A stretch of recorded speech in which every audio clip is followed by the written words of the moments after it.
Hello everyone, this is FIDE Master Viktor Neustroev, and today we have a very specific topic.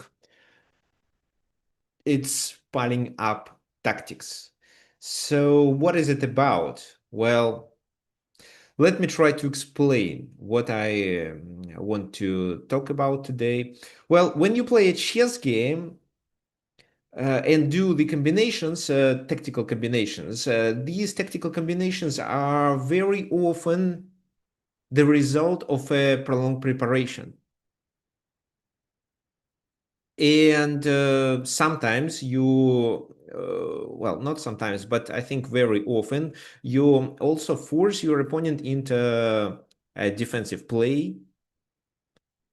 And after that, you finally deliver a tactical blow. So this is what our workshop today will be about. We are going to talk of how to prepare a tactical combination and how to add pressure, forcing your opponent to defend. Because once, for example, his pieces are crowded, or he has some other drawbacks, or he has to defend, then very often we can win due to a tactical combination. So this is what I'm going to illustrate. Okay, first of all, if is everything good with the sound? Do we have anybody new today, or you guys all attended my workshops before? Any new guys?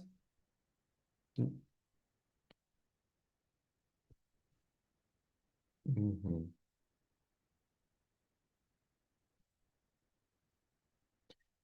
Okay, I see. Fine. Let's start. Let's start then. Okay, so first of all, when we are preparing the tactical combinations, which principles should we follow? What do you think? What are your suggestions?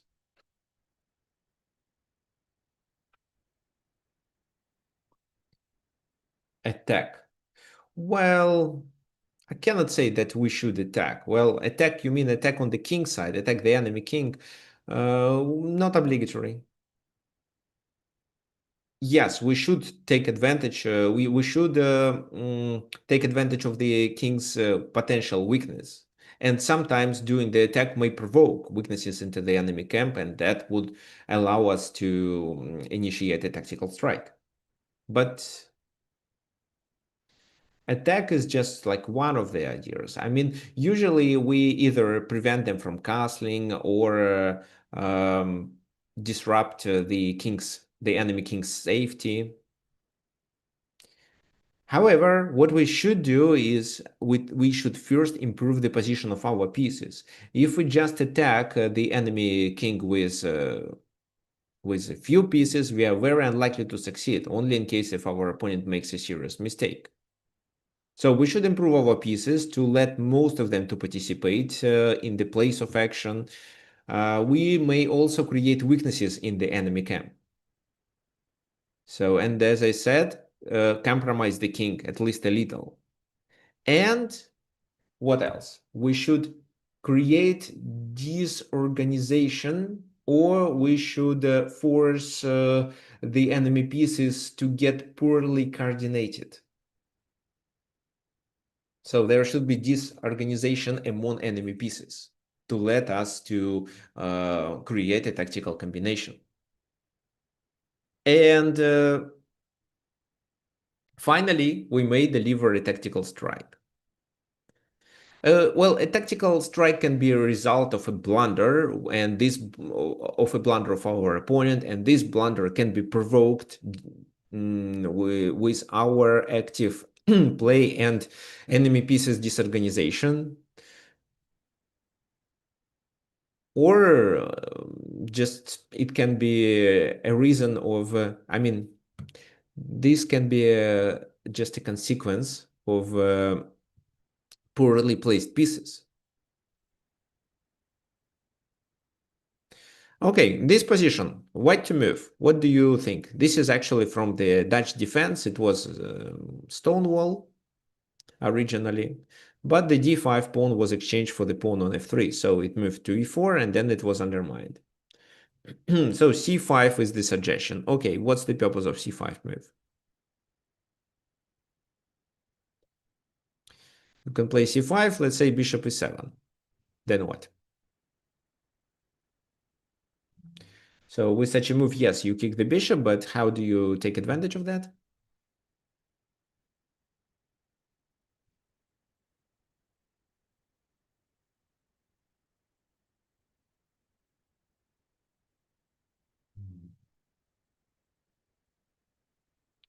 Okay, Georgios suggests to play d5 to open the position instead, to open the bishop. It does make sense, but if you play d5 right away, they play e5.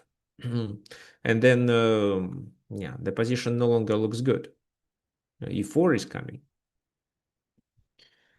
So doing e4 right away makes more sense. It activates our pieces, because if they take, this looks really good. This is a backward pawn. I don't know if they can play e5 in this position. Probably not, because if they play e5, what if we just play queen h5 in this case? So queen h5, well, there is a check there.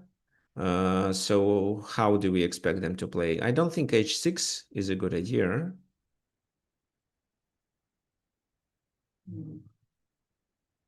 Well, g6, I think g6 fails completely because of a sacrifice. So then it's rook f7 and two checkmates.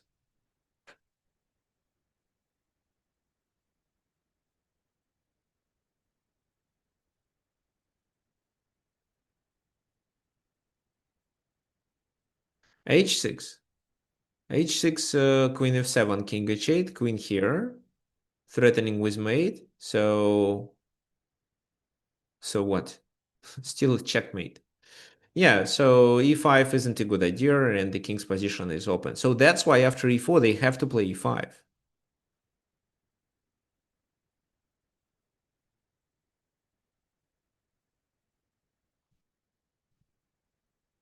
If we take with the bishop, they can take with the bishop. So do we have a discovered attack in this case? I doubt. I doubt that such an attack is favorable for us. For example, bishop c6.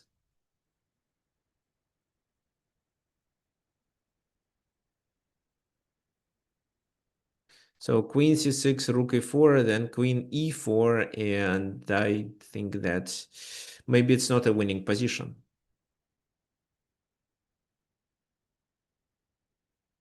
Yes, so let's go back.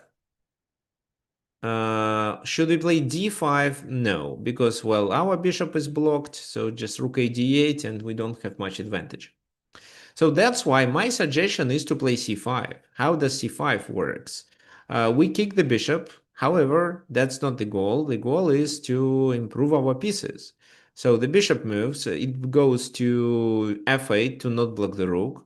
And then queen c2. How does it work? This is protected. Then we can also get two pieces coordinated. Well, it's not a pawn chain. Two pawns together that way isn't really a chain. So, and we threaten to take, actually. We threaten to take. So that's why they have to take here or there. But if they take here, it's always an attack. So that's why here in the game, they took on d4 first. Well, let me see. If they take there, then you can take like that. So what do we expect?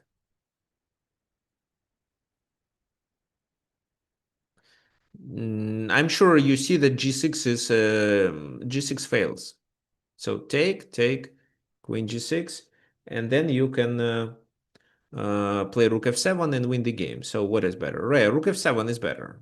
Yeah, rook f7, queen h7 is checkmate on the very next move. So bishop f5 doesn't really help. You can take here, or you can first deliver a check and take the queen. Fine, so that's why maybe h6 works.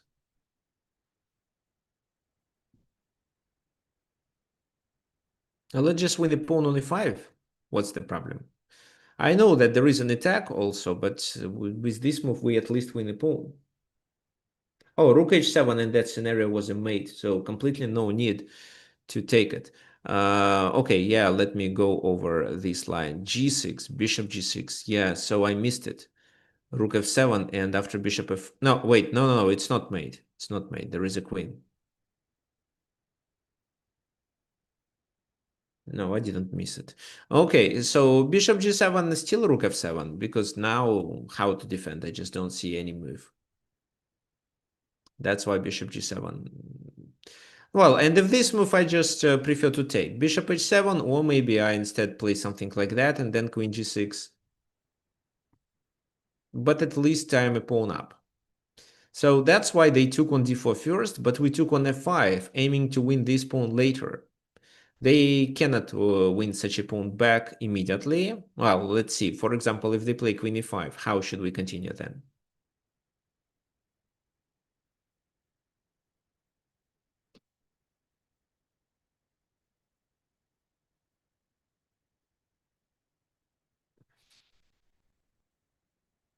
Maybe we can give check. Well, I could hardly hear what you say, but it seems to me that you suggested a check.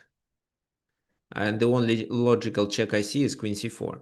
Okay, f6. F6 makes sense because if queen f6, there is bishop c6. Oh, no, there is bishop d5, not bishop c6, bishop d5. And if pawn takes, it also looks nice because it ruins the position of the king. But I think that this is sufficient. So what then? There is no way to block. The king has to move. Now bishop d4, c5 is protected. The queen is hanging. And if the queen captures, then it can be bishop c6. At least we win a pawn.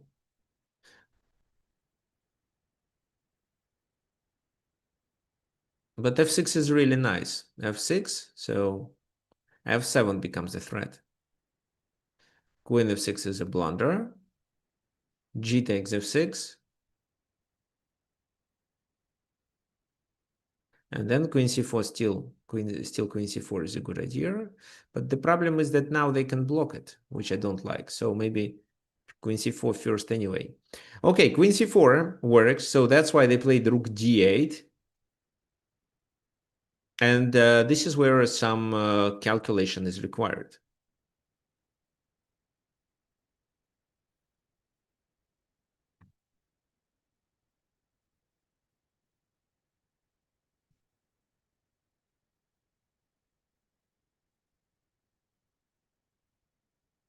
What do you think?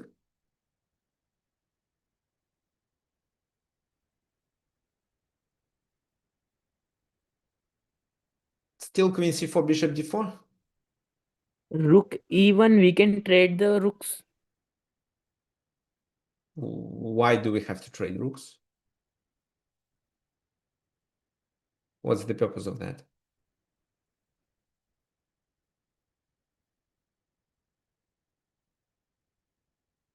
Okay, so Erosh, bishop h5 was played in the game. And bishop h5 was actually a bit of a mistake. I'll show you once we find a better suggestion. So you see, black has to defend their position. They have to play accurately. And white would be completely fine with this move. Maybe you didn't like it because bishop f5, which does create a discovered attack. But look at this position. Take, rook takes d4, and now bishop h5.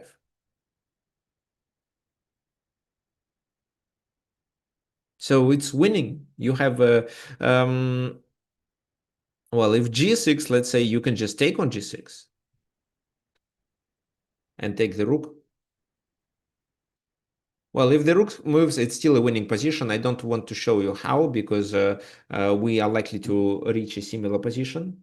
Okay, so Brian suggests queen c4 here. Brian, I think queen c4 isn't so good because bishop e6 and you have to move the queen again to c1. Yeah, but if you can just do this and then play bishop h5, then if attack f7, it's definitely better. So you may even let him take your dark squared bishop. It's not such a big issue. What else? So if they play bishop c8, then queen c4 works because there is no check and you also win a pawn. So this and then bishop h5 and then yes, f6 is definitely what we should do, and black is losing. So this is how white should play. But he played bishop h5, allowing rook e5. Now he took there, and black, being under the pressure, made a mistake. They just took on f5, thinking this is a good move. What else they could do? They couldn't take on f5 with their bishop. Why? Well, simply because you take on e5. They take your queen and you take their queen. They are just a rook down. And if they take there, then you take on f5 with your queen and you're fine.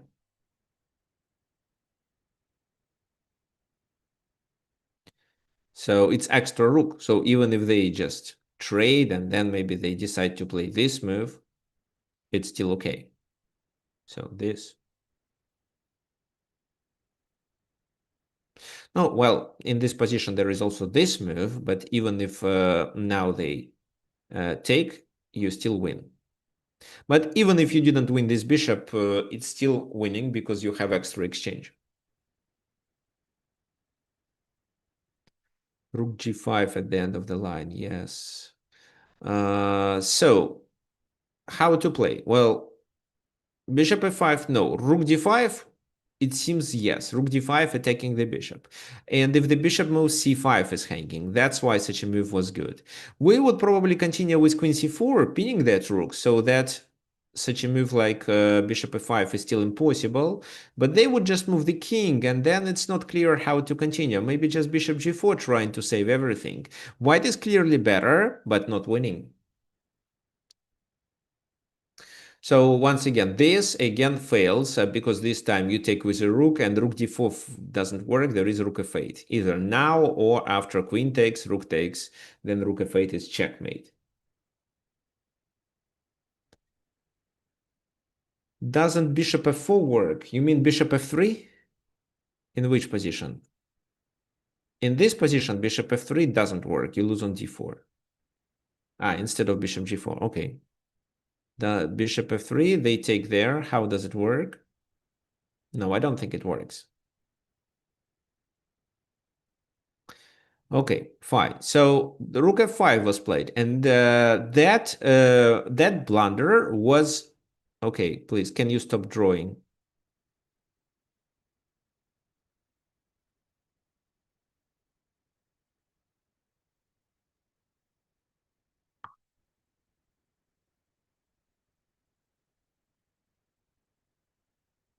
So that blunder was a result of being under a long-term pressure.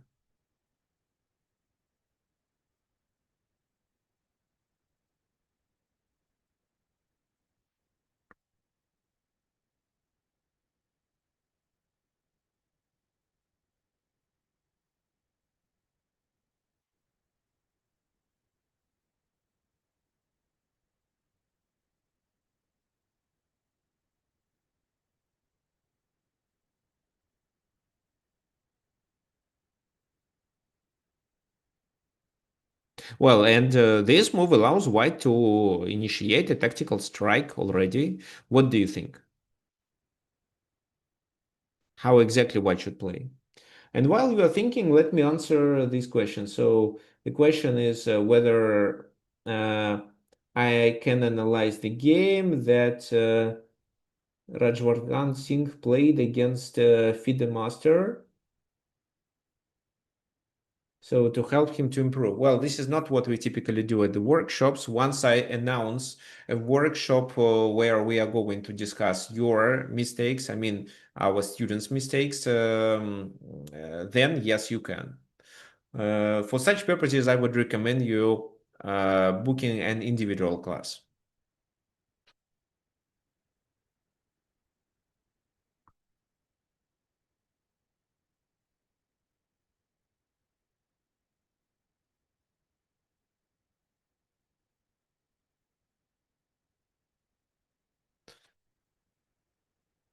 So what do you think? What's wrong with such a move?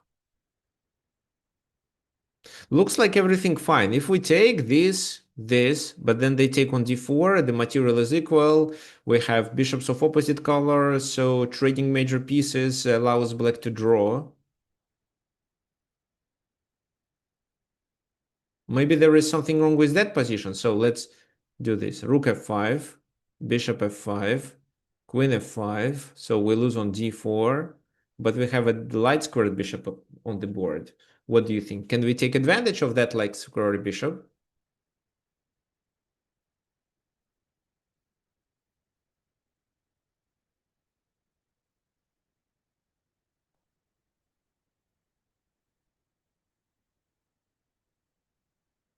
Okay, so Brian wanted to play queen c4 first.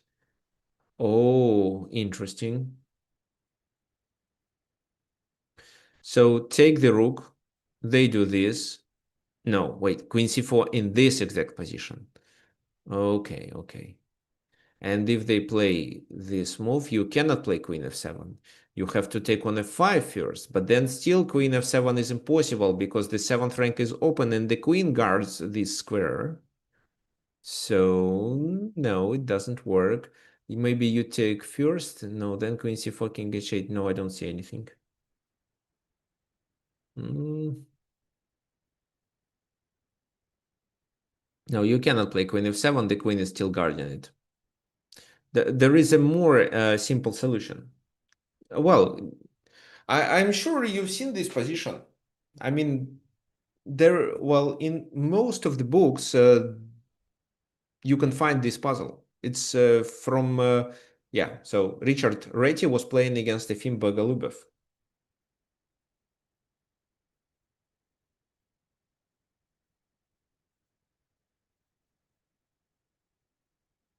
Okay, so Alan, I think is correct. Alan says rook f5, bishop f5, queen f5, rook d4, and in this position, rook f1. That's right. And probably this is the position you saw in the puzzles. Okay, yes. Yes, Arush, you're absolutely correct. Then rook goes to d8. This is exactly what happened in the game. But I have a question. What if they decide to defend the bishop with this move? Look, you see, they cannot, for example, just move the bishop. Well, c5, no.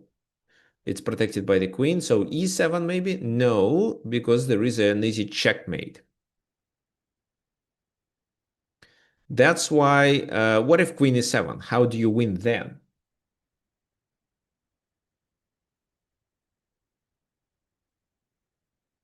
Bishop f7. So bishop f7, king h8, and in this position, if you play bishop e8, they go back.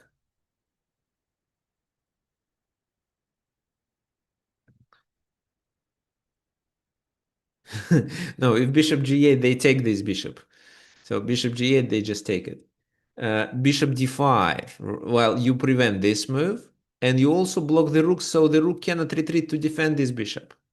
What they can do is just to create an escape square. They do have a check, but it's just a check. And even if now they move their bishop, queen f8 still leads to checkmate. Well, you don't have to play queen f8. You can play queen c8, but even queen f8 leads to checkmate.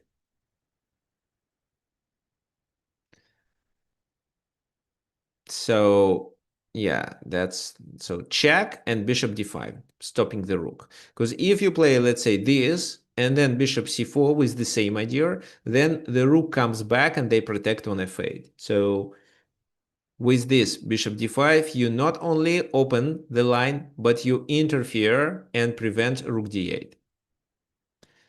Okay, in the game they played rook d8 move, and then let's follow the line that Error suggested. Yes. So error suggested in this position, bishop f7 check, king h8, and in this exact case, this move, bishop e8, is good. The bishop on f8 is not protected at all. So if he does just one protection, like queen e7, for example, or rook takes e8, it's queen f8, which leads to checkmate. So what he can do here? Nothing. Take there with a check. Still fails. The bishop is poisoned because of a checkmate on f8. Create an escape square, but then he loses the bishop. Okay, who can tell me, who can find checkmate in 3 in this position after h6? Because h6 seems to be the strongest option. We takes the bishop first, then he go for king h7. Then I forget.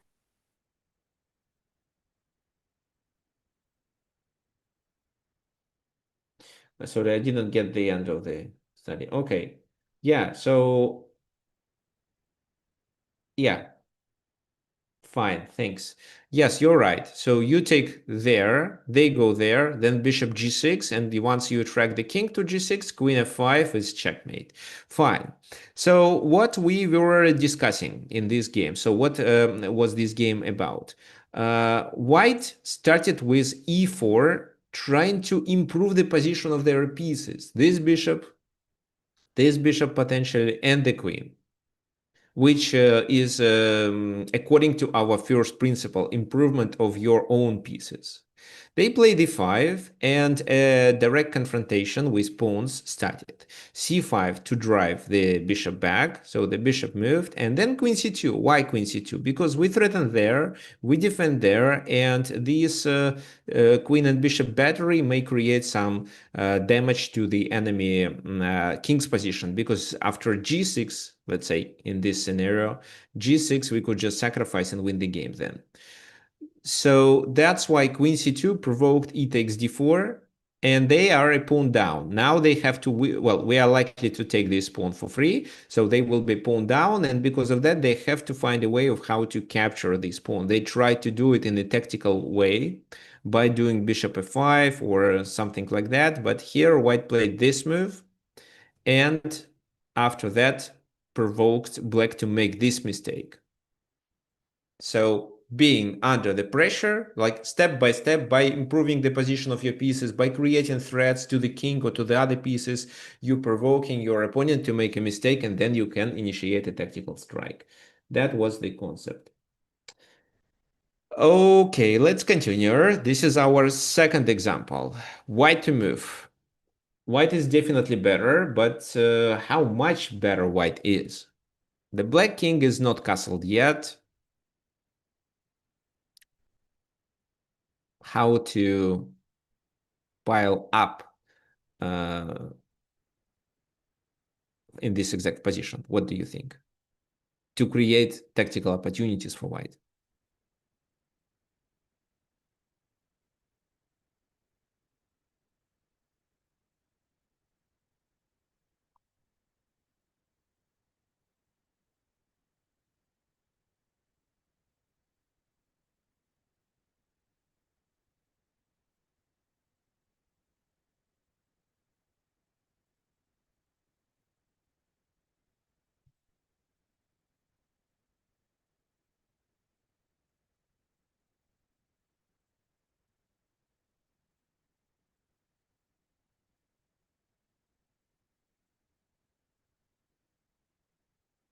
Okay, so try to keep the enemy king in the center and open up the game.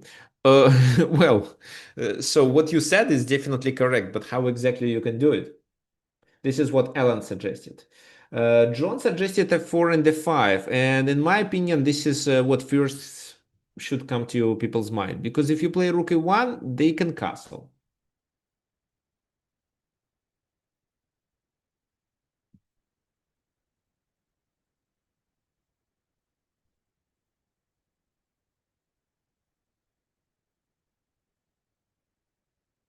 And then what? Well, then maybe you can play f4. But if you can play f4 right away, you'd better play it right away, because this move creates a threat. So f4 seems like the only solution. There is, I don't know, bishop c3. No, there is no bishop c3 move. Fine. So f4, what happens then? The knight has to move. Where? Well, it's a big question, because moving there means they blunder such a knight. And even intermediate queen h4 doesn't help. So let me show you.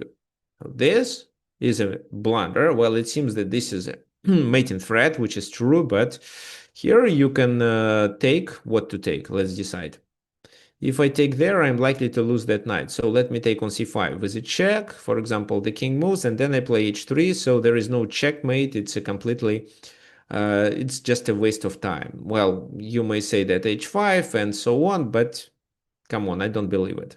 This, you are not even threatening with anything. So let's just trade queens and that's it.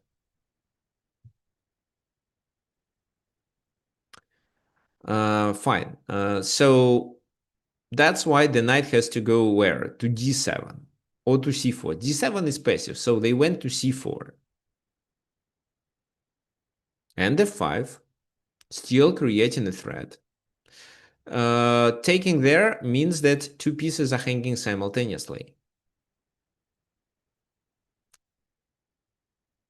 And even after knight b3, what we can do? We can take on b3 and then take on e6, or we can take on e6 right away and then take on f7. For example, knight a1, we take there, king moves, knight c4, pawn takes, and let's say queen e5. We win this knight for sure. But this is a passed pawn, so this is the next move. And then we win a rook at least. So it's a winning position. We also threaten to take there, because if the king goes to c8, the other rook is lost. Well, if you don't want to sacrifice material, take there first, and after this move, what? Take on e6? Or just take there, and then invade the enemy camp, like queen e5, for example. Well, those of you who want to play something simple can continue with this strategy.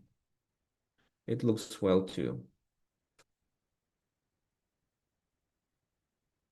Okay, so up to you. f5, what did... I didn't play Title Tuesday. I didn't play in the Title Tuesday, so I no longer want to play there because once you use Proctor, it slows down your computer and every move takes like 2-3 seconds. So that's why I stopped. Okay, g takes f5 was played, of course. What else? Because there is a pin. Knight f5, and there is still a threat. So all the moves that white played were moves that created threats. How to play in this position? Do you think castle is good?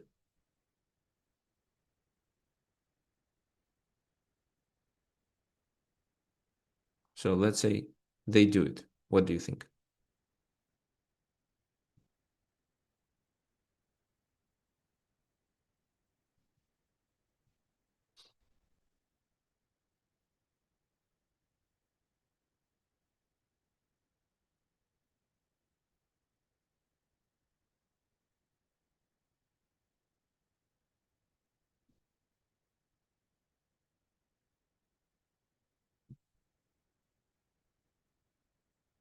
So what comes to your mind here?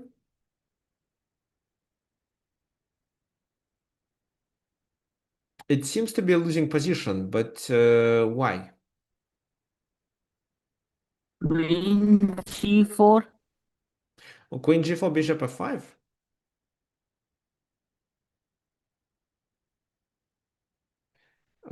So queen g4, they just take it. We can take with a rook, of course, and it still seems to be quite risky for black, but I don't see any immediate win. Brian suggests queen h5, but I also don't fully understand the purpose. Are you going to prepare this move and then capture on h7? Well, they can take just. Knight c4, bishop h6. Maybe knight c4, bishop h6 works faster. Any other suggestions?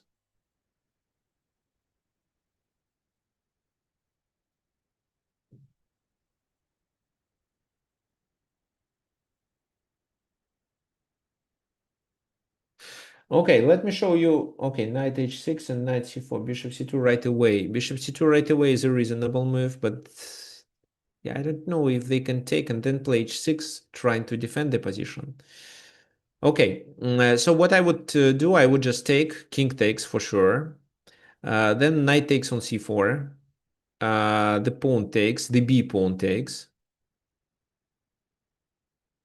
And this is where I originally wanted to play bishop h6, so I'm not sure if it's the best way to play.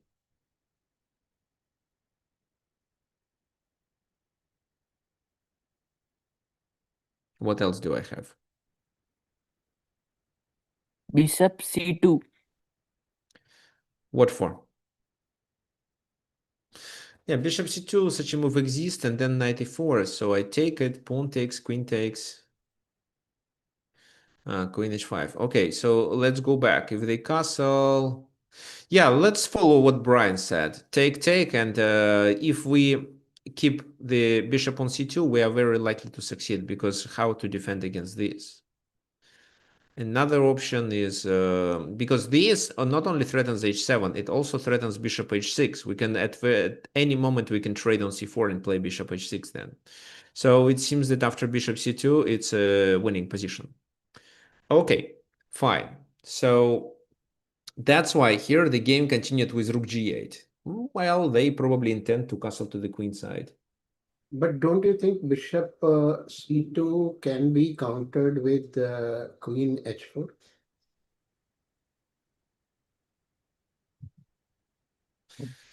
Oh, it didn't come to my mind. I don't think so, but let's see how it can be punished.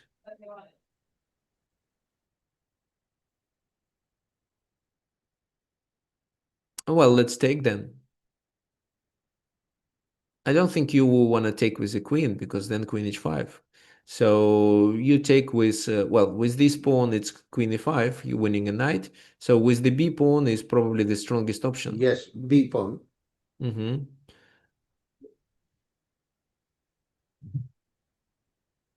So what? Let's play this move.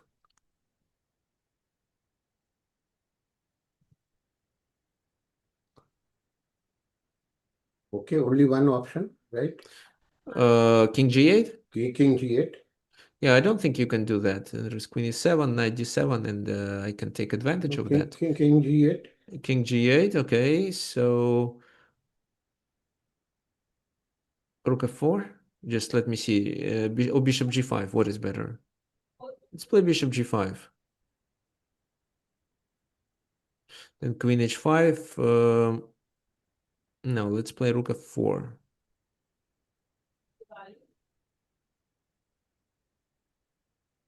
So f6, queen e6, and rook h4.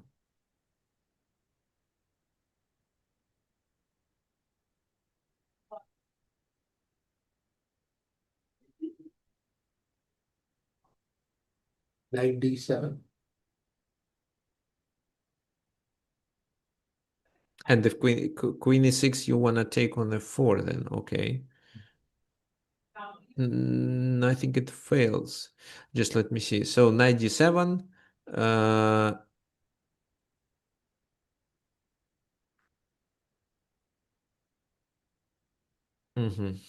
So queen e6. If you take on e6, I take on h4. So queen f4 is a must. Well, queen d7 looks already winning. But what I found is bishop h7 move. No, I don't like bishop h7 anymore. Okay, no, just bishop f. Just queen d7 is enough. Okay, bishop h7 in this position. But what I don't like is, well, if king takes, it's winning. But if queen takes, what then? Queen g5? No, you cannot play queen g5. No, Erosh, I don't think it works. Queen h3 looks good at the end. Okay. So knight d7, queen e6. This, oh, yeah, thanks. Queen h3 looks good in the end. So this is hanging, and this is hanging with a mate. This is nice, and there is no check. So it's over. Thanks. Thanks, Vivek. It's a really nice move. I didn't realize that it's playable. I thought just queen d7 and extra exchange and then queen h3, but I didn't realize we can play it right away. Fine. So, no, castle doesn't look good. So rook g8 was played. How to continue?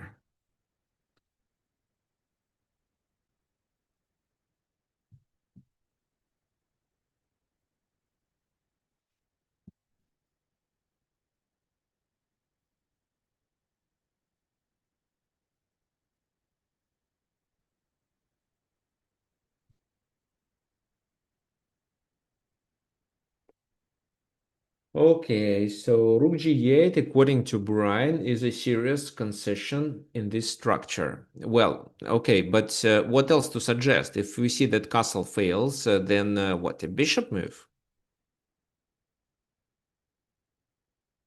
Well, the bishop is the object of the attack anyway. Well, yes, but I originally said that white is better, so I cannot say that he is losing, but his position is really tough, and he can only survive if he castles queenside then.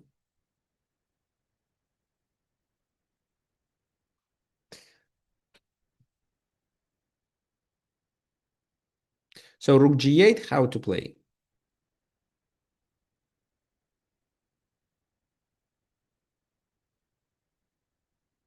So he lost his castling privilege to the king side, only to the queen side left.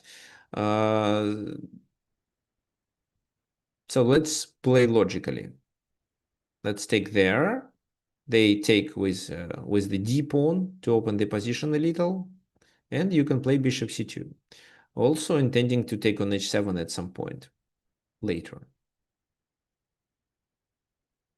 So bishop here. What's Sir, then? can you take back?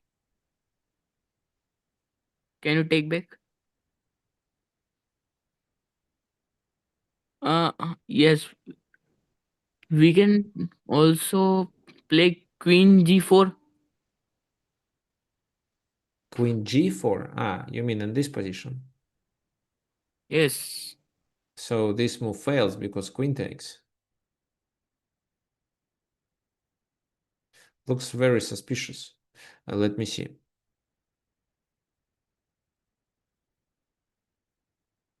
And We the bishop and there's a check. what? The threat is this. After king f8, it's 96. So you can But safely you can take bishop into f5. you can move the bishop to f8. No, you No, cannot. no, It's a queen. bishop f5. Bishop f5. This is bishop f8. You mean No, no, f5? f5. Bishop f5. Ah, bishop f5. Okay, but the rook And then f5. followed by knight e6. Hmm. Yeah, defending the position. Yes, it's possible. I don't want to play like that. I would. If king f8, there is knight c4, and then no. Yeah, I would play like that. I don't think there is bishop h6 anymore. So take. Yeah, it seems to be safe. Black had 93. I don't think in this position 93 works. So 93, knight g7 check. And then I want to make a move with the king and deliver a check. So like that, for example. And even if I don't do it, this is a threat to the queen. So where does the king move? Because, for example, king f8 take, if knight takes, well, this is not what I want. Well, maybe it's still okay. So knight takes.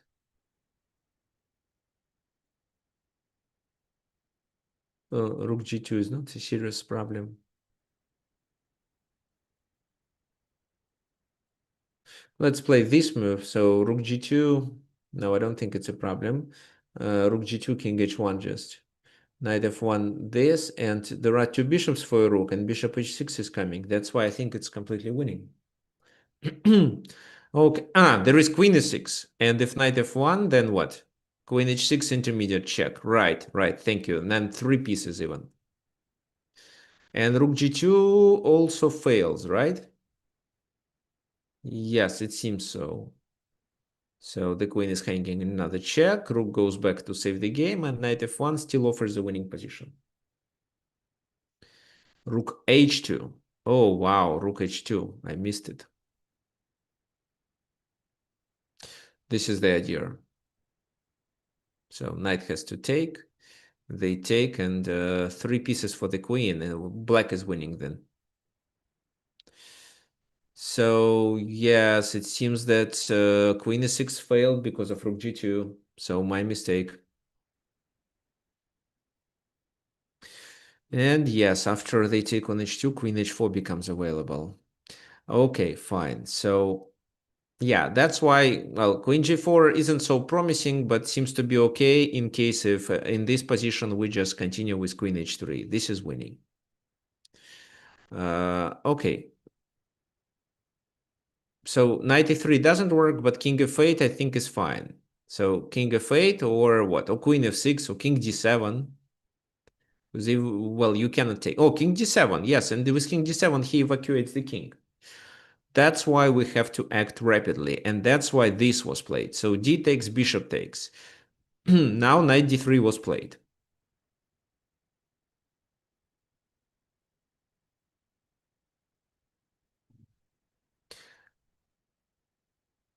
So queen g4 in this position allows them to defend with queen f6.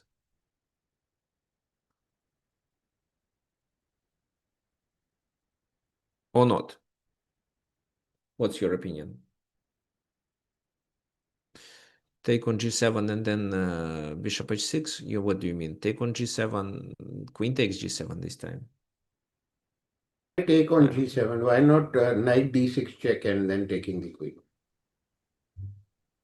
Your own queen is hanging. You cannot do so. So the question is whether this works. No, it doesn't, because your queen is hanging. Okay, before queen g4, Brian suggested to do what? To take on g7 and then bishop h6. Okay, but let's say they just retreat where? There. Why this position is good? It's not bad for sure, but where is our advantage? The bishop is hanging.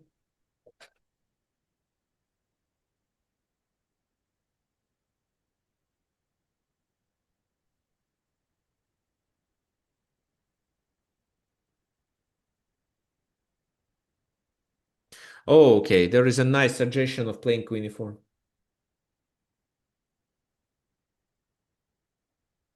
No, rook f7 doesn't work, just king f7 then. So I don't want to get the queen trapped with queen h5, bishop g4. So okay.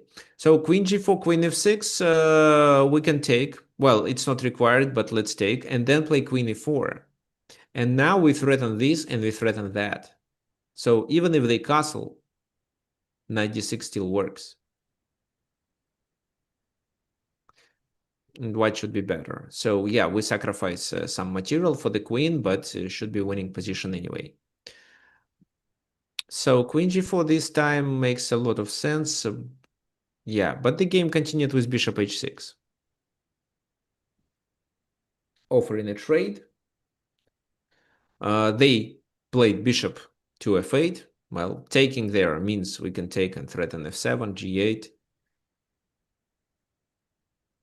So they moved it back. Rook ad1, adding pressure. So you see, before doing the final tactical combination, you add pressure and force your opponent to defend. This is very likely to provoke him to like either place his pieces weirdly or blunder something. And then you can find the tactical strike, even if you play against such a strong player like Viktor Korchnoi. Well, you don't have a chance to play against him because unfortunately he isn't alive. But I'm saying just even against a strong grandmaster, if you're adding pressure, you may provoke him to make a mistake. So queen d5 was played. Well, there is not much they could do with this pin. So queen d5, take, rook takes, queen goes to c6.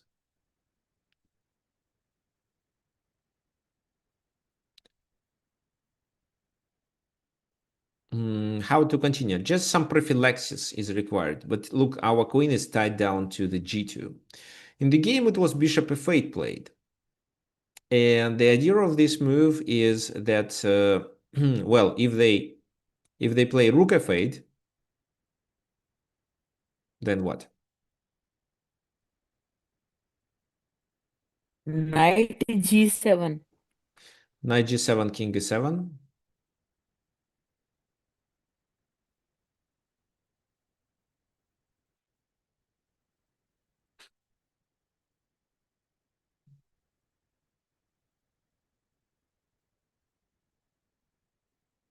knight f5, then king e8, then we go for knight d4 maybe. Well, you can play knight d4 in this exact position if you want. There is... Ah, you mean you force him to lose his castling privilege and then you play so. Okay, fine. Yeah, but yeah, knight d4 is playable, fine. But in this exact position, there is a better way to play. You can do a check, and then after king e7, then you can play queen e5, threatening with checkmate in one. In order to defend against such a checkmate, your opponent has to play this move, right? How you continue then? Knight f5. And now, if he goes to f7, there is knight d4, which allows you to attack f6, e6, and the queen. So there is a pin. If he goes that way, then how to play?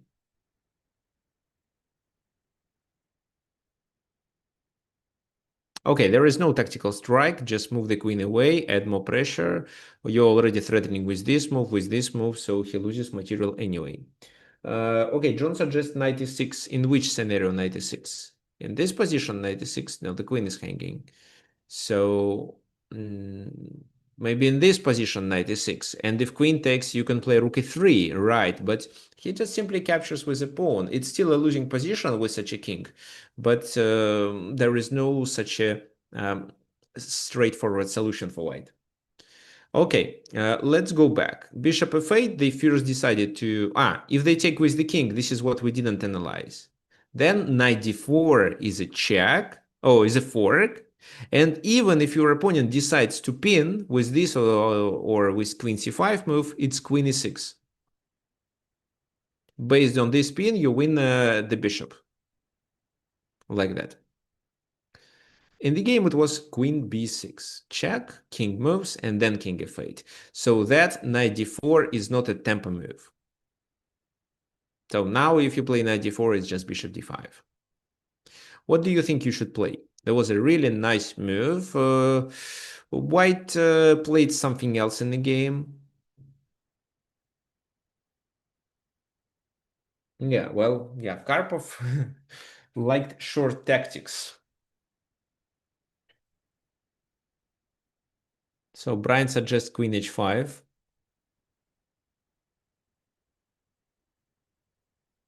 Well, with queen h5, you bring the queen to the king side and to what threaten what? Queen h6?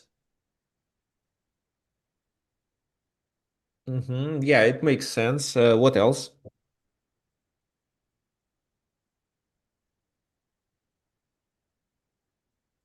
I think rook d7. Can you please specify how rook d7 works? Bishop cannot take it. Yeah, the bishop cannot take it, okay, but what you But I'm expect adding black... pressure, adding pressure on the seventh rank. And then I can use my knight. Okay, so yeah, rook Or d7 is a threaten good him. move.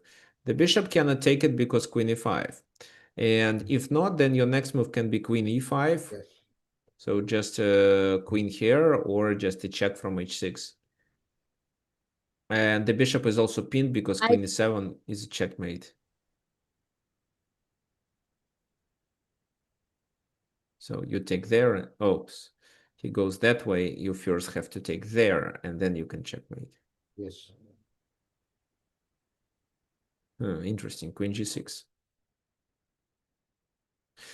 Well, it's still a winning in game. You can trade and play rook f7, but I thought that there is a more simple way to win. So maybe you play with the queen, threatening with queen e5.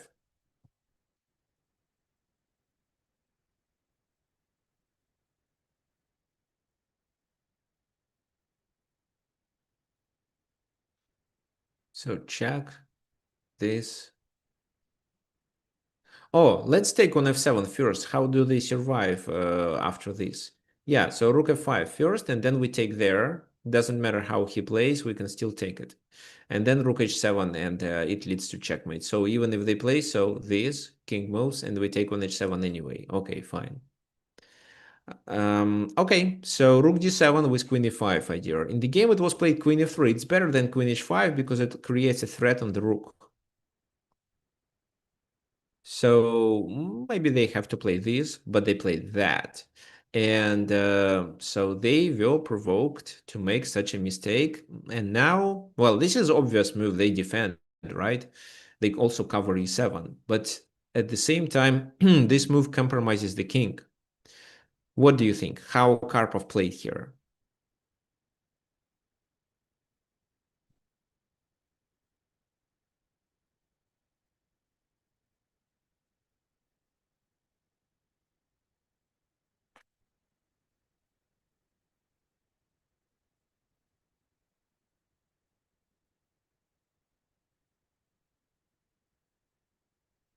Knight h6. What for? Knight, okay. First, I still wanted queen h5.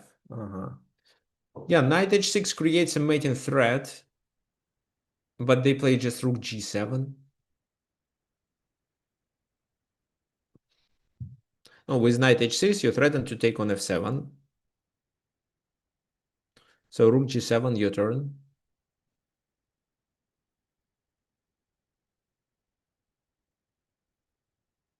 If Okay, you go so for rook g7, then we can sacrifice our rook at d7. He can't take because there's a mate at king.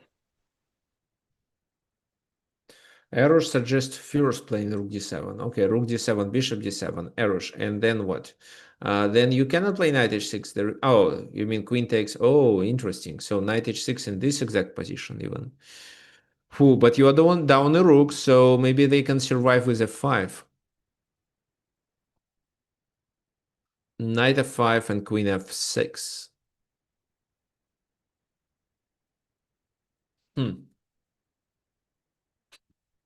Yeah, that's why you'd better play rook d7 later, like Brian, for example, suggested.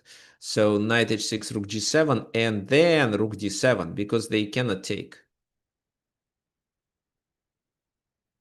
So if they take, the king doesn't escape. So queen f7 is checkmate.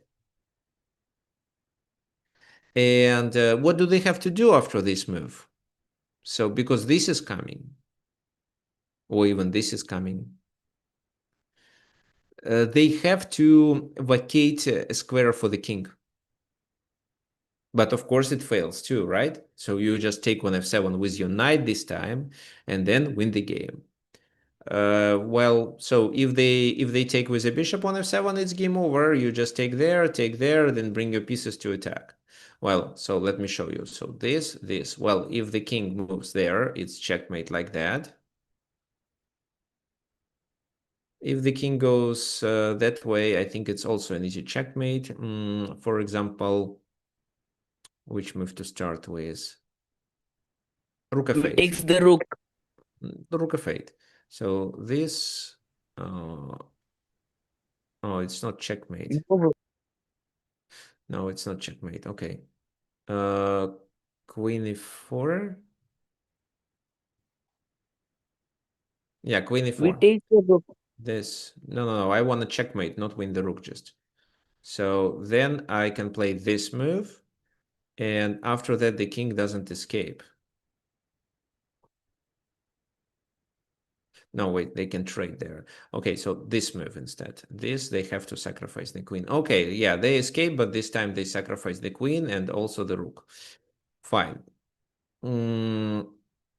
So, and finally, bishop d7. What is our final win? Is it knight h6 or what? Knight e5? What do you suggest?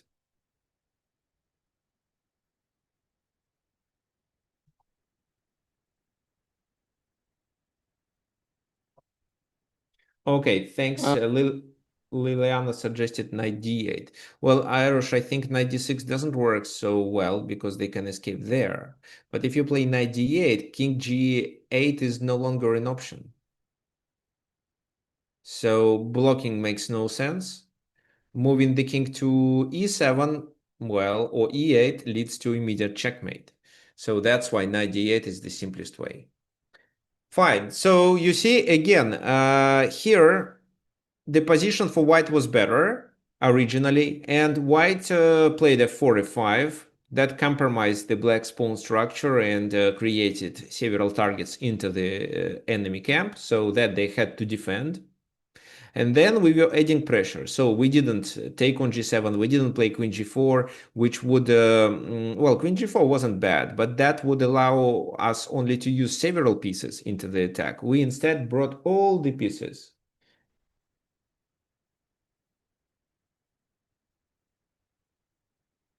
All the pieces with bishop h6, and then even we brought the rook to d1, opened the position more, and because of this nice geometry, we were able to find this. Rook d7 would work too, and it was probably even a faster way, but Karpov didn't see it and played queen f3 first, knight h6, and then rook d7. So here, if only black played something else with rook b8, the game would continue. Of course, white is still winning, but it's not the very end. But they played this move, trying to consolidate. They realize that their position is bad and they should keep pieces together. However, that all resulted into a tactical strike, mainly because of a compromised position of the king and because all white pieces can participate in the attack. So rook d7 here or knight h6, and then rook d7 allows to win. All pieces participate. There are no pieces left on the back rank or somewhere else. This is how you can defeat even a strong chess player if you get all pieces into the place of action. Okay, fine. So let's continue with our next example. Okay, the position is complex and it's really tough for black. So, okay, think for a while and please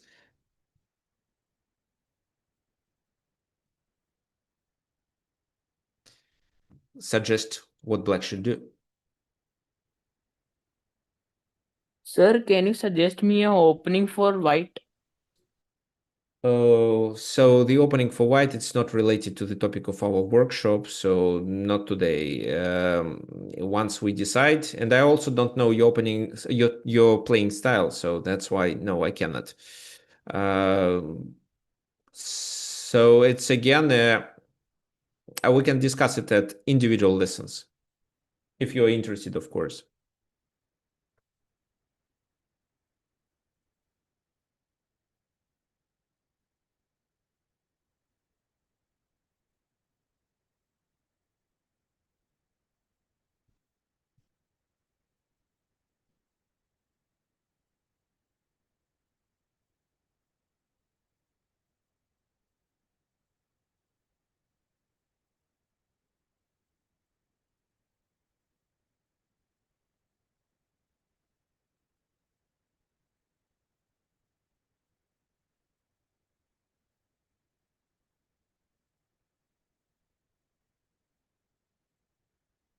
Okay, so guys, what do you think about this position for black? Well, their knight is hanging, the pawn on c5 is protected by the bishop on f2. So once we move the knight, even if we move it to a really nice position, such as d5, they play knight d6. We have a fork on c3 too, but after that, what do we have? Let's take here with a check.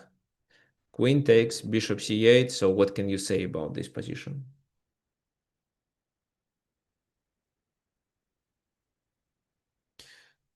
I think so. First knight trade with knight takes Knight takes c4. Knight takes c4. Okay. So they take with what piece? With a queen, probably. And what do you really like the black's position? So this is hanging. The pawn on c5 is very annoying. Maybe a5 is a must, but they tried to invade your camp. Can you go back? With rook d7 also.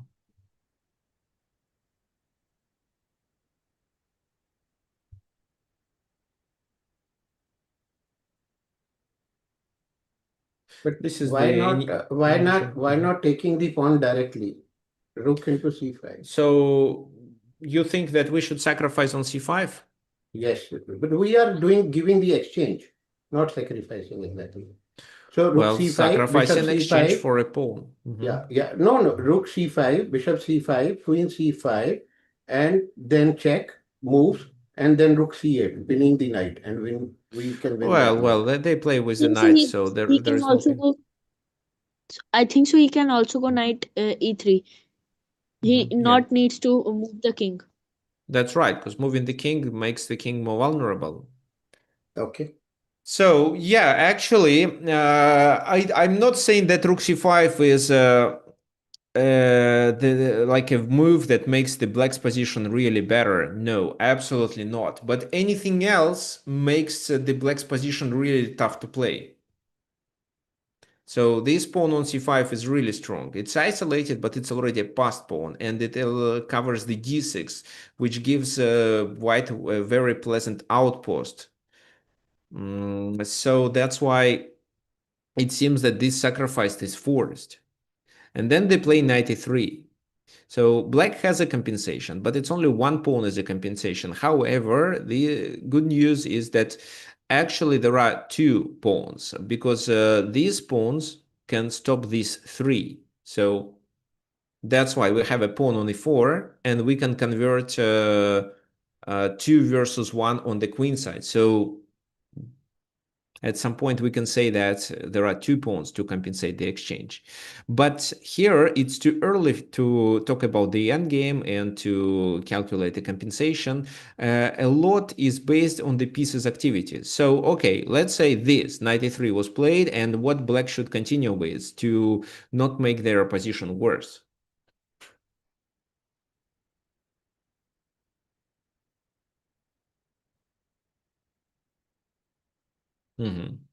Okay, so the biggest question is whether should you trade the queens or not? Because if you decide to move your queen away from the c file, it's already an achievement for white, because they are active on the open file. If you trade, then the rook takes. I think so. Bishop c3. So bishop c3. So guys, please don't use your microphone too often. So you can also suggest in the chat. So let other people to say it. So because, well, they think they suggested in the chat. So it's okay if you a few times use your microphone, but from time to time, at least write it down in the chat. So yeah, bishop c3 definitely is a good move. Why so? You first of all keep the position complicated. You close it. There is no queen's trade in such a case, and you grab space, which is important move. And what else? How to play for white? Their position is restricted, and well, if you turn the engine on, it says white is better, but a little. However, for a human player, it's really hard to come up with a move. What they can do. A5, A4 is coming, by the way, like John suggested.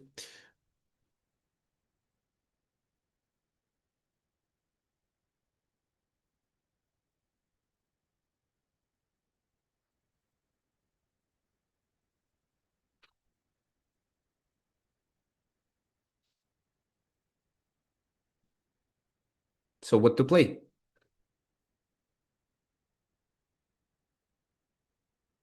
For white.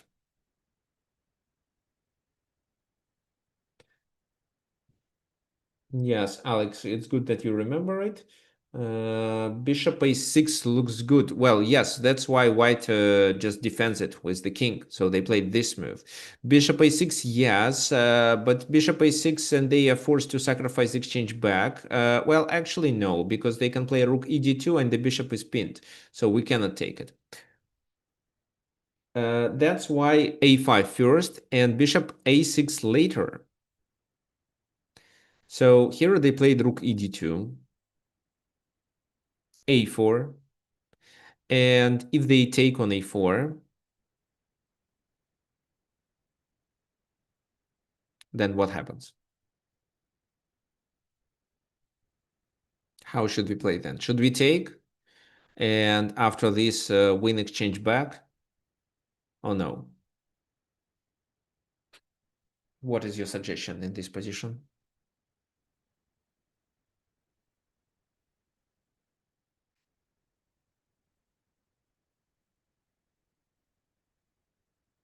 Okay, right. It's knight c4. So with knight c4, you add a pressure on these two. So rook goes to e2, and then knight b2, going to d3 then. And if they sacrifice on d3, it opens your bishop and provides you with the possibility of the attack through this diagonal. So that's why they didn't take. They play bishop e6. What to play then?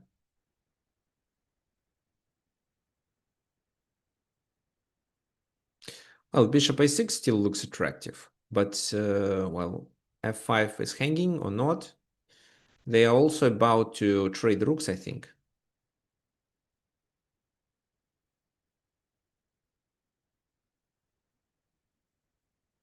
Well, let's say we play bishop a6. Well, bishop d3 is a kind of a threat, but they can trade. So let's say still bishop d3. Well, this time, actually, I think it won't work. They just sacrifice there, play queen d3. This is hanging, this is protected. So white pieces got better, and maybe they can take advantage of our king's position. That's why black offers an exchange. So trading means, actually trading means the queen can take on c8. Or what? Oh, there is a better move. You can play knight c4. And after rook e2, then you can take. And then you threaten to win exchange that way with knight e3 and bishop d4. And then this endgame should be winning. Rook d8 instead of bishop c8. Rook d8 in this position. Don't you lose a bishop?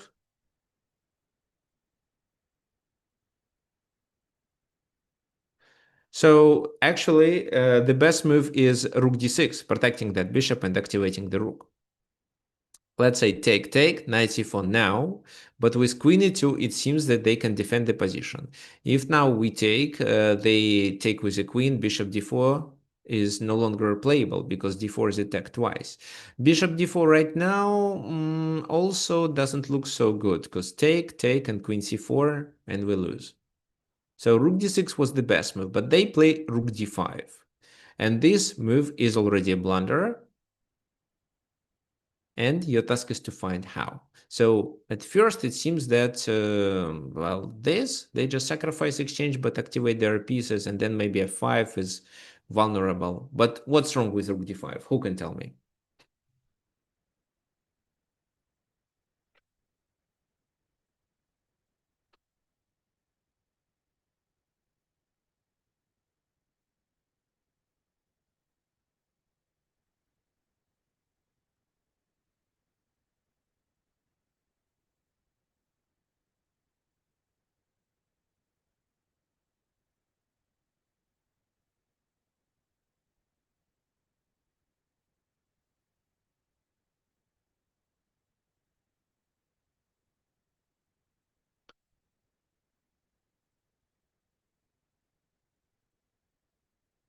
Okay, so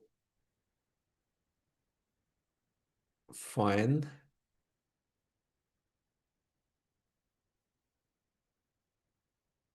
Okay, so let's say we take.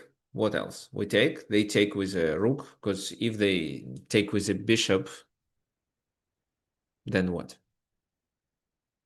And bishop a6, bishop d3, and so on. Or rook d8. What do you think is the best? I think both are playable. So bishop a6, then rook d8, or bishop d3 then. So this is winning. But again, they take with a rook. And this is where bishop a1 works. How does it work? So it distracts the king from the knight, and because of that, we can start our attack. How? Well, if the king takes, we take there. And this is losing, because even if they block, we take on e6. We trade queens first, and then we take on e6, we up a piece. So what else they have to do? King e2. Yeah, king e2. But king e2, bishop a6. And now they still have to take it. And if they take it, it's a strong attack.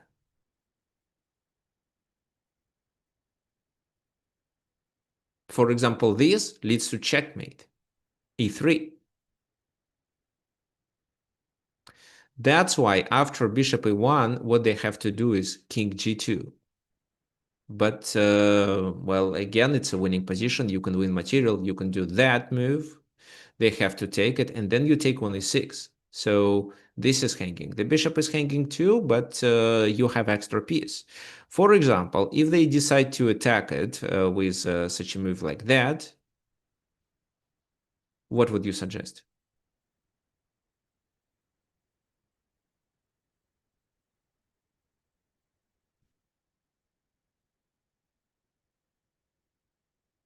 Yeah, b3 works. B3 should work. B3, they have to take it. You take it with your with what? With your pawn. Let's say they take only one, and in this position you just continue with rook b8, and then you promote. There is nothing they can do to stop because the knight cannot join. So even if they take there, this is sufficient. If they don't take there but try to block with their rook like that, it's still not possible because of bishop a2. That's right. So b3 wins the game. Well, I'm sure there were other options. Even something like that already offers a winning position because of these two passed pawns. But b3 is the simplest way. Okay, great. So we have one more game to go over it. Oh, let's just do a quick summary. So what did happen? What did happen in this position? In this position, Black realized that they really have a tough position, and what they need is at least to solve problems with lack of space, with their pieces positions, and for such purposes, to not make their position even worse, they decided to take on c5 and sacrifice exchange. And then, yes, there is an idea of putting pressure on the c file, but after knight e3, if we want to play for a win, we should keep the position more complicated. Moreover, with such a move like bishop c3, we not only prevent the queen straight, but also close the file to not let our opponent to activate his rook. So, and we have active plan with this. Once we did it, well, bishop a4 failed because of a tactical idea. Bishop e6 was played. Then we tried to improve or to trade our useless bishop. They were under the pressure, made a mistake, and completely missed that there is bishop e1, which allows us to take on e3 and then take on e6. So being under the pressure, White made a mistake, and because of that, lost the game with a tactical combination. Fine. Okay, there is one more game to go over, but before we continue, I want to remind you that our workshops are free. However, if you like this content and you would like to support me, you can do it. For example, using this PayPal link, PayPal button. So you click donate, then enter the amount that you want to donate.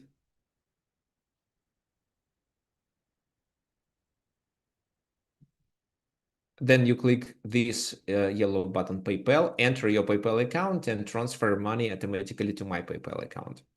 I would appreciate any help. The other way to do it is through Wise. So let me share the link.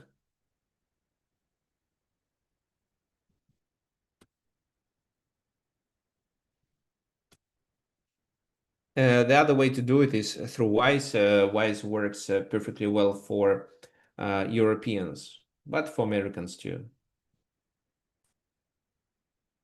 So you can do it in any currency, dollars, euro, even in Indian rupees. That would help me really much, especially this is how I can pay salary to my assistant who do the announcements, who prepare the games that I choose from. So I would really appreciate it. Fine. Let's now continue with our main topic. We have one more line to go over.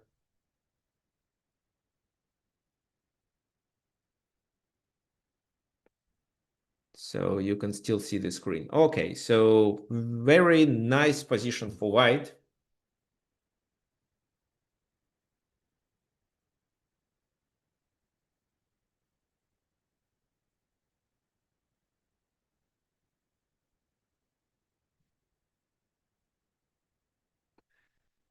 what would you suggest for white to do? So the black king needs one move to castle, and it's white to move already. The number of pawns is equal, but the pawn on c5 is potentially hanging. It's not hanging right away, because even if it was black to move and they took, there is knight c6, a discovered attack, after which the bishop on c5 is hanging. So potentially it's hanging. What would you suggest for white to play, I mean?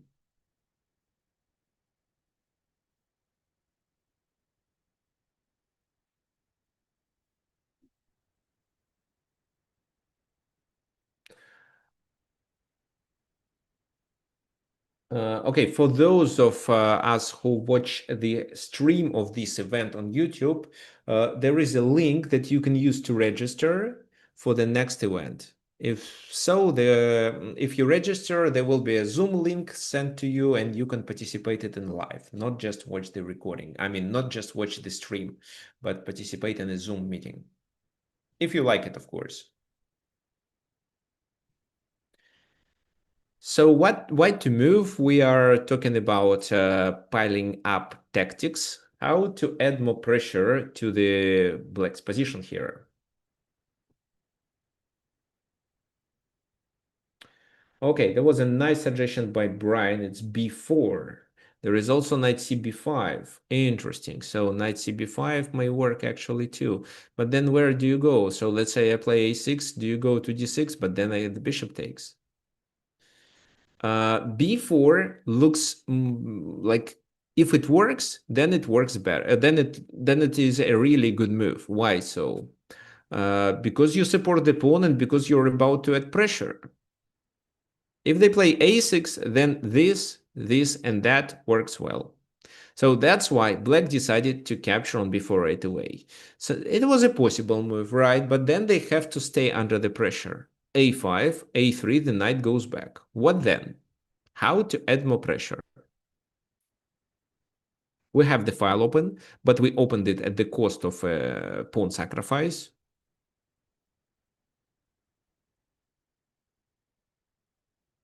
Okay, Zamfir, don't worry. How was your competition? Okay, so rook b6. Well, what's the purpose of rook b6? To double, maybe. Rook b6, then bishop d8, and you have to bring the rook back. Well, bishop f3 is a better move, because with bishop f3, you already threatened to take on c6 due to the pin of the b7 pawn. And such a move requires black to move their queen.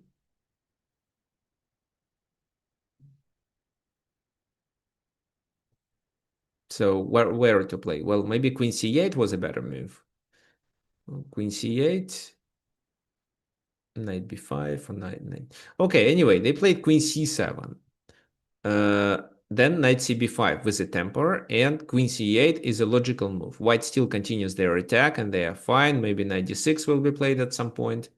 But black made a mistake instead. They played queen e5. What's wrong with queen e5 move? What do you think?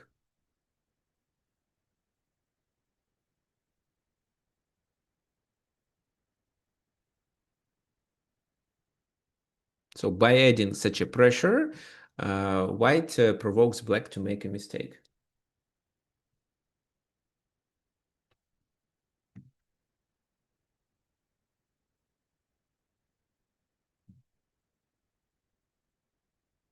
So queen e5 was that mistake. So how do you take advantage? Let's come up with a tactical strike here.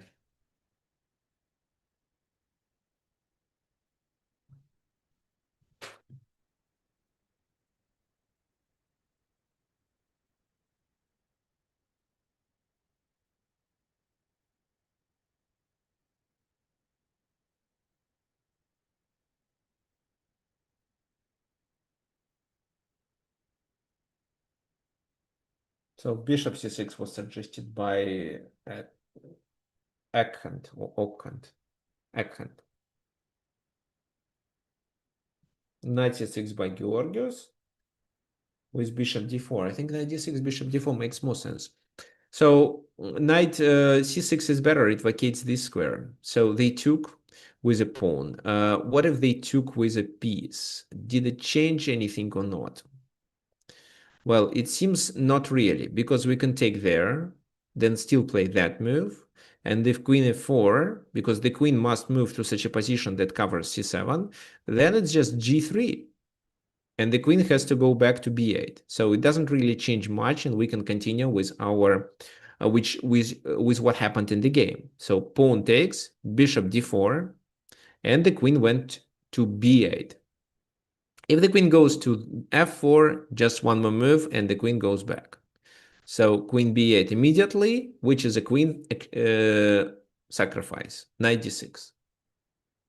So bishop takes d6, rook takes b8, bishop takes b8, and this is a winning position. We have a queen versus rook, knight, and one pawn. But white pieces are better coordinated. So trading such a queen for knight and rook wasn't enough for black. Now they are losing. What did happen in the game? So bishop takes f6, g takes f6, ruining the position, and queen e4, adding pressure there. Of course, they defend. But now, when they are tied down to the weaknesses, we can activate our pieces and invade the enemy camp. Castle. But it's too late. It's too late to castle. Queen g4, king h8. Why not queen a4 first? In which position? So here, queen a4 first. Why do we have to take? They have knight d5. If so, queen a4 makes no sense if you don't attack c6. So that's why trading first, ruining the pawns, and then queen a4. Queen g4, king h8, and then queen d4, double attack. They played rook a7, defending the bishop. So queen f6, king g8. Now please find the tactical combination which wins the game.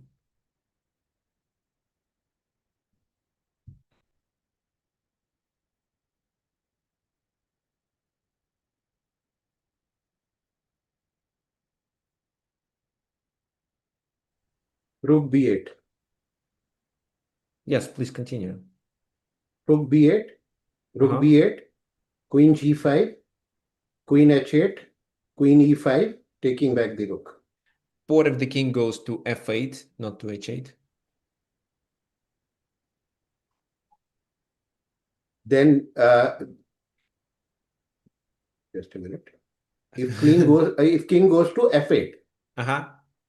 Okay, just hold on. If king goes to f8, then I think there is check again. Oh, check again. Okay, it's check better. again. Check again, h8, king up, and then taking the rook again. Well, which check again? Queen h8? Or what? Queen h8. No, the queen is there. So, okay, what you are suggesting is this check, they go there. This check. This check, yes. This.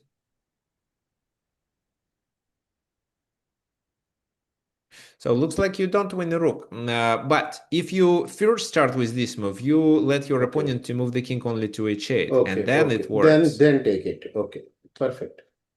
Thank you. This is how the game ended.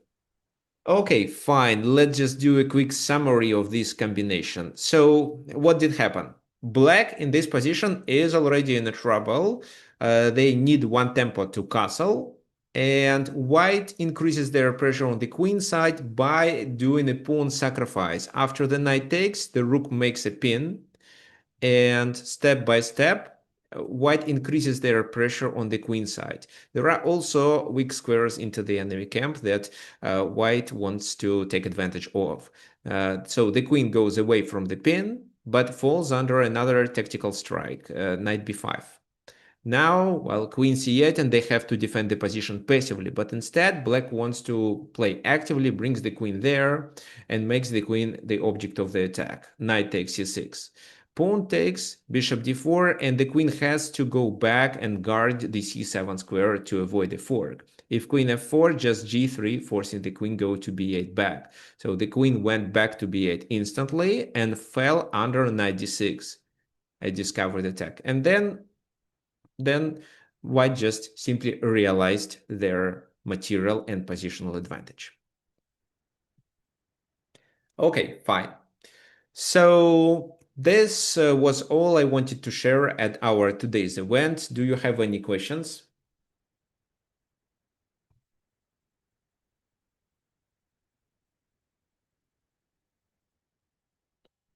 So those of you who are looking for private coaching, you can message me. If you have any other questions, you can also message me on email, tricksofchess@gmail.com. Okay, so thank you for coming. There will be an email for you tomorrow with the recording of this event, as well as with an article that I'm going to publish on chess.com in my blog.